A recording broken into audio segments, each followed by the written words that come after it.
चला लक्षवेधी 6. अध्यक्ष महोदय, लक्षवेधी क्रमांक 6.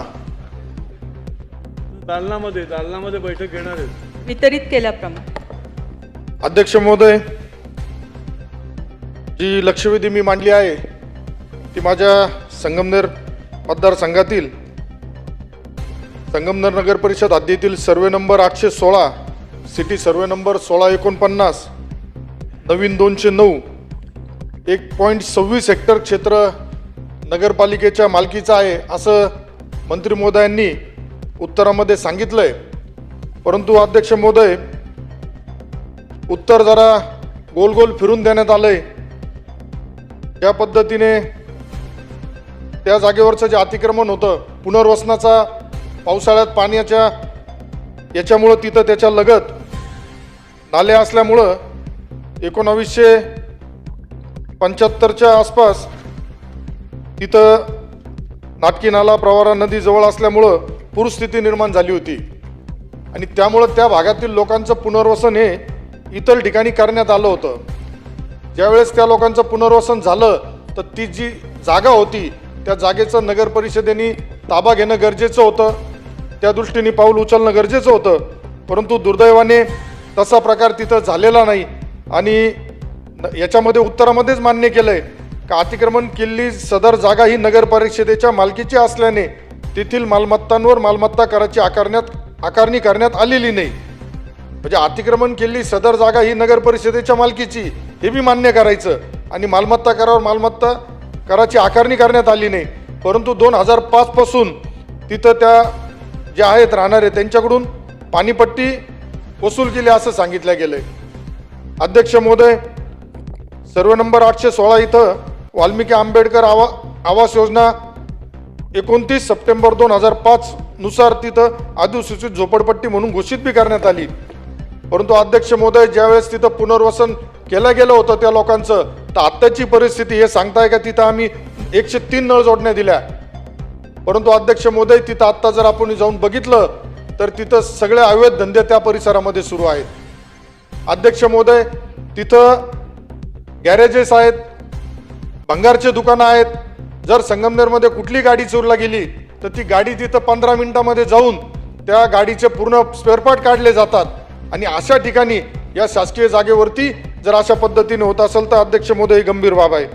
अध्यक्ष महोदय, समाज कल्याण विभागाने मागासवर्गीय मुलांच्या शासकीय वसतिगृहासाठी पर्यायी जागा जर नगरपालिकेने उपलब्ध करून दिली तर एनओसी देऊ असं नगर परिषदेस कळवलं. परंतु माझी मागणी राहील का यामध्ये मंत्री महोदय, जर तिथं आपल्याला ती जे अतिक्रमण आहे हे अतिक्रमण आपण किती दिवसात काढणार आणि अतिक्रमण जर काढल्यानंतर त्यासाठी मागासवर्गीय मुलांचे जे वसतिगृहाची मागणी आमच्या संगमनेरमध्ये आहे तर त्यासाठी आपल्याकडून प्रयत्न होणार का? हे जे अतिक्रमण आहे हे हटवण्यासाठी माझा स्पेसिफिक काही प्रश्न आहे मंत्री महोदयांना. गेल्या कित्येक वर्षापासून हे जे अतिक्रमण आहे हे हटवण्यासाठी कोणती ठोस कारवाई आत्तापर्यंत आपल्याकडून करण्यात आली? 75-76 मध्ये पुनर्वसन करूनही नागरिकांना पुन्हा मूळ जागेवरती म्हणजे दोन्ही ठिकाणी त्या जागेचा लाभ घेणारे बरेचसे जण आहेत, तर त्यांच्यावर तुम्ही काय कारवाई करणार? अध्यक्ष महोदय, सदर प्रकरणामध्ये जे अधिकारी दोषी असतील त्यांच्यावरती काही कारवाई करण्यात येणार का? कारण तिथं ज्या पद्धतीने यांनी सांगितलंय का तिथं लोक राहतात, परंतु तिथं राहणाऱ्यांची संख्या 5 ते 10%, बाकीचे तिथं समाजकंटकच मोठ्या स्वरूपात तिथं राहत आहे. बर्फाचे कारखाने आहेत, तिथं गॅरेजेस आहेत. त्यामुळं माझी विनंती राहील का ती जागा किती दिवसामध्ये तुम्ही अतिक्रमण मुक्त करून नगर परिषद ताब्यात घेऊन त्याचा विकास करणार? अध्यक्ष महोदय, ही जी जागा आहे तिथे 1860 सालीपासून काही स्लम आहे. आपण 1975ला जसं सदस्यांनी सांगितलं तसं आपण त्यांना दुसरीकडे स्थलांतर करण्यासाठीचा प्रयत्न केला. ती 2 किलोमीटर होती आणि 1975ला 2 किलोमीटर हे खूप जास्त असल्यामुळे अध्यक्ष महोदय तिथे बरेचसे स्थलांतर झाले नाहीत. ही स्लम तशीच राहिली. नोटिफाईड स्लम असल्यामुळे आपल्याला त्यांचा पुनर्विकास किंवा त्यांना कुठेतरी घर देणं क्रमप्राप्त आहे. अध्यक्ष महोदय, आपण 2004ला वाल्मिकी आवास योजनेमध्ये आपण त्यांना खरं तर योजना आखली, पण 2004ला पण अध्यक्ष महोदय आपण त्याच्यावर काहीच करू शकलो नाही. अध्यक्ष महोदय, ही झोपड्यांची संख्या साधारण 132 आहे आणि 70 दुकाने आहे अध्यक्ष महोदय. आता आपण अध्यक्ष महोदय PMY योजनेमध्ये हा जो एरिया आहे अध्यक्ष महोदय, त्याच्यामध्ये PMY योजनेमध्ये आपण तिथेच त्या लोकांचा पुनर्विकास करण्याचा प्रस्ताव आपण अध्यक्ष महोदय नगरपालिकेला करायला सांगू अध्यक्ष महोदय. आणि त्याचप्रमाणे तिथे समाज कल्याण केंद्राचं जे आरक्षण होतं अध्यक्ष महोदय, तर ते समाज कल्याण केंद्राच्या आरक्षणासाठीचा ना हरकत दाखला घेण्यासाठीचा जो प्रस्ताव आहे तो पण आता आपण डायरेक्टर टाउन प्लॅनिंगला अध्यक्ष महोदय देतोय. त्यामुळे त्यांची जी मूळ मागणी आहे अध्यक्ष महोदय की तिथल्या लोकांचं जे काय आहे तर अतिक्रमण म्हणता येणार नाही, कारण अध्यक्ष महोदय नोटिफाईड स्लम आहे ती, तर ती निश्चितपणे आपण जेवढे आता तिथे घरं आहेत तेवढी घरं देऊन आपण त्यांचं हे करू अध्यक्ष. ठीक आहे.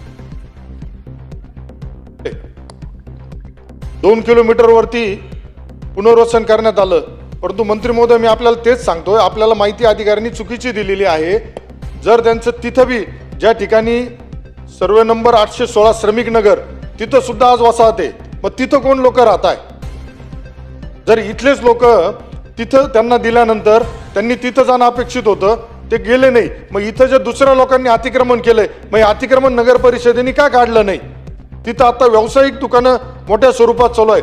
झोपडपट्टीसाठी मग आमची बी विनंती राहील का त्या जागेवरती प्रधानमंत्री आवास योजनेअंतर्गत आपण घरं बांधायला आमची हरकत नाही, परंतु जे अतिक्रमण आहे हे अतिक्रमण का आपण सांभाळून राहिलो? अतिक्रमण धारकांना सांभाळायचं कारण काय? अध्यक्ष महोदय, जे आपण स्थलांतरासाठीचा प्रस्ताव होता अध्यक्ष महोदय तो 1975ला दिला होता अध्यक्ष महोदय, आणि त्या काळामध्ये लोक स्थलांतर झालेत नाही झालेत त्याचा आत्ता काही आपल्याकडे अध्यक्ष महोदय सर्वे उपलब्ध नाही अध्यक्ष महोदय. ज्या वेळेस आपण ह्या लोकांना घरं देण्यासाठी 137 लोकांचा प्रस्ताव आपण जेव्हा तयार करू अध्यक्ष महोदय, त्यावेळेस आपण सर्वे करू की त्याच्यातले किती जणांनी ह्या डुएल योजनेचा लाभ घेतला आहे अध्यक्ष महोदय, आणि त्याप्रमाणे आपण त्यांचा पुढे लक्षवेधी 9 आलेले आहेत का? मंत्री महोदयांना माझी विनंती आहे, तुम्ही झोपडपट्टी पुरतं म्हणताय बरोबर आहे, पण आता तिथं जे गॅरेजेस आहे तिथं अतिक्रमण आहे, त्या अतिक्रमणाबाबत आपण काही बोलत नाहीये. वर निश्चित कारवाई केली जाईल.